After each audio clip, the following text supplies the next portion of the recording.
Dear learners, welcome to UGC MOOC on Tourism Planning and Sustainable Development.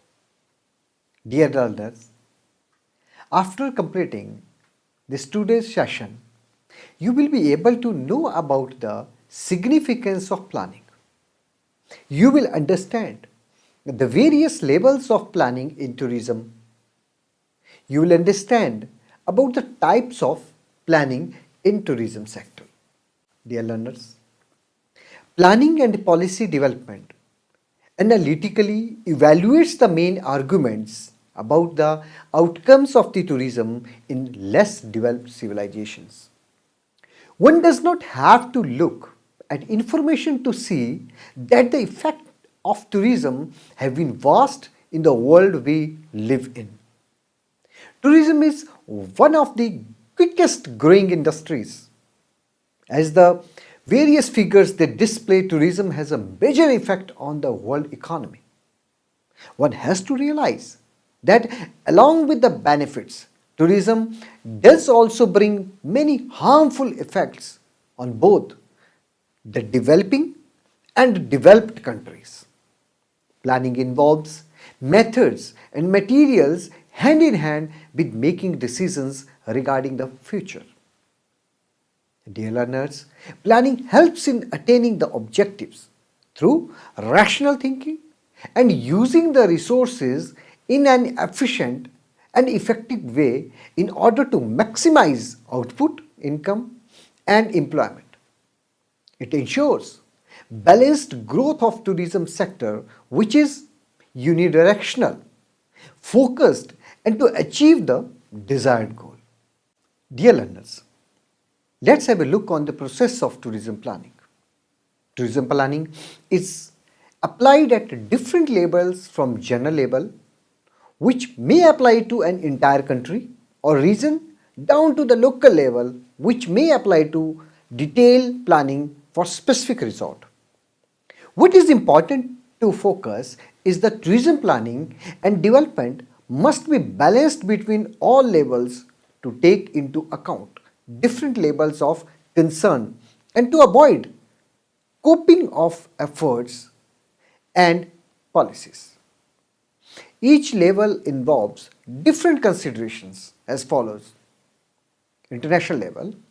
Tourism planning at international level consists of one or more than one country and also includes the areas like tourism infrastructure, like transportation, promotion and marketing, local level tourism policies. National level.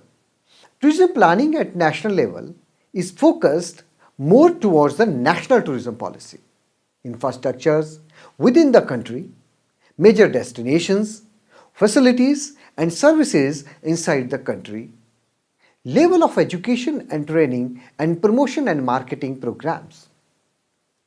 Regional level.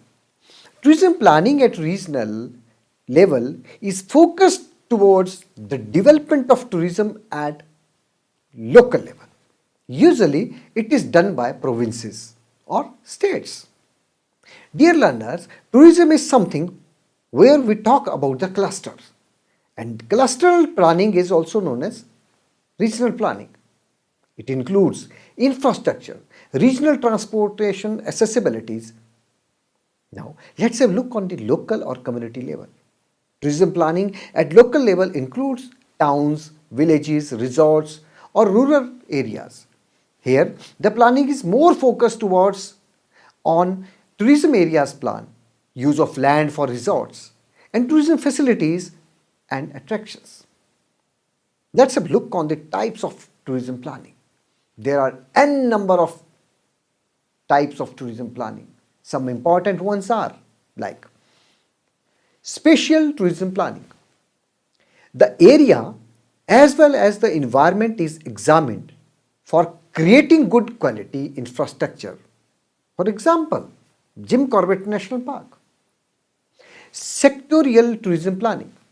Section to be developed and it is divided into different broad sections called zones. For example, Southeast Asia. Third, integrated tourism planning. Portions of a tourist regions are integrated so that the region become a top destination. Complex tourism planning. When numerous reasons are considered for planning, which are far away, for example, Char Dham Yatra, centralized tourism planning, particular authority, usually state or central government, no private sector interventions. Decentralized tourism planning, parties who are extreme to develop the spot. Government do not hinder, but it offers financial support. For example, Nedumsari Airport, urban and rural tourism planning. Urban, contemporary infrastructure, and rural is art, music, literature, history, built from scratch.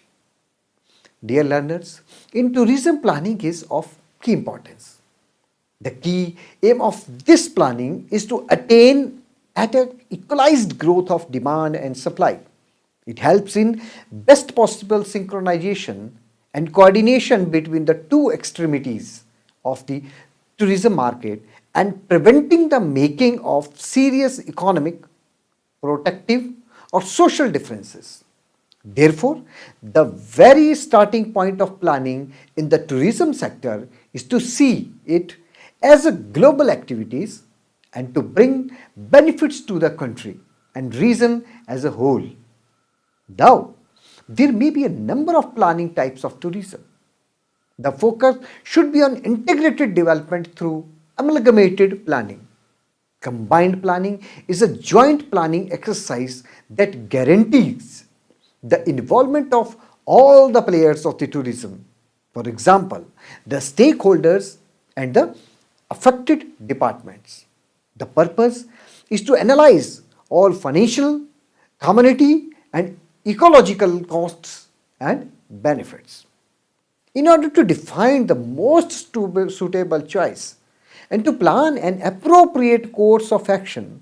The planning of tourism, whether at national or regional level, must be considered as a primary and therefore coordinated part of the country's general economic and social planning. This coordinated method has a direct bearing on the success of tourism industry. More so in developing countries, it is also to be remembered that tourism is not one business, but it includes many industries and a whole series of complex processes. A plan for tourism can only last and serve its stated purposes if there is coordination among all the processes. A first prerequisite is the requirement to confirm that the government organs precisely responsible for the tourist sector play their significant role, which is that of cooperating with all those governmental departments reliable for other branches concerned with the growth of tourism. Dear learners, let's summarize this topic. In tourism, planning is very important and brings a lot of benefits. Though in developed countries, the importance of this sector was realized soon, but lately recognized and being recognized in the developing countries. For example, our India.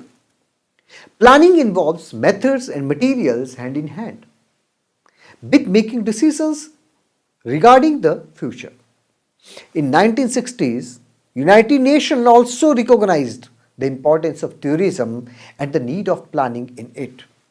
The planning function of tourism was recognized by International Union of Official Tourism Organizations, known as IUOTO, in 1964 and also recognized by United Nations Conference of Travel and Development, UNCTAD, in 1965.